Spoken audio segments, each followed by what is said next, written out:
I figured out who Ryan was talking about on Conan's show. I said, oh, yeah, there I am with my shirt off. When I exhale, I turn into Tom Arnold. Right.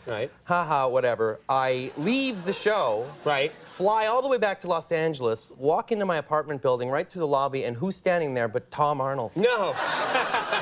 Yeah. Really? Yeah, and he just lost 50 pounds. And I was like... So he's looking good. I know. I was like, Tom, I'm so sorry. I don't know why you popped into my head. I was talking about you earlier, and you just popped into my head for some reason. And he was like he's such a great guy. I mean, I know him anyway. I mean, he's a nice guy, Such a sport, such a sweetheart. Just lost 50 pounds, and that little, like, verbal judo move just negated all his hard work.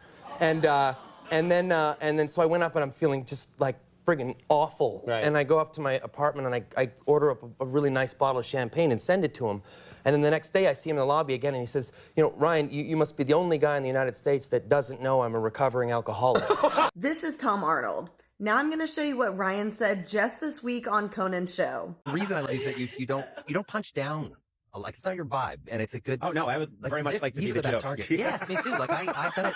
I did it once in my life, and I deeply, deeply regretted it. And it was 22 years ago, and it was such a lesson they'll never forget. And I said something on late night, but it was a little bit like when just the comedian or the guy with the microphone starts picking on someone, and you're just like, they don't have a microphone as well. It's not fair, you know. And it's and it just that left a mark that I'll never ever. Yeah, you can't. forget. If you think you've really hurt someone's feelings, you can't.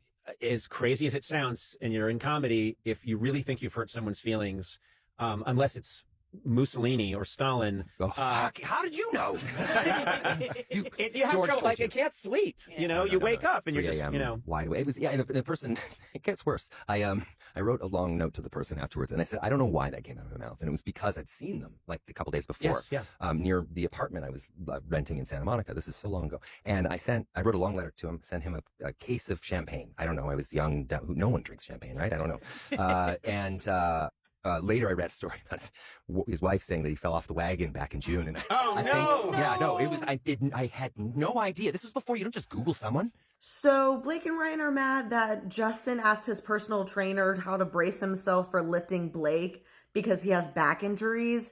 Yet Ryan can make jokes like this. It's always okay when Blake and Ryan do it, but when other people do it, it's a problem. What do you guys think of all of this? As always, this is all alleged, so take it with a grain of salt and follow me for more.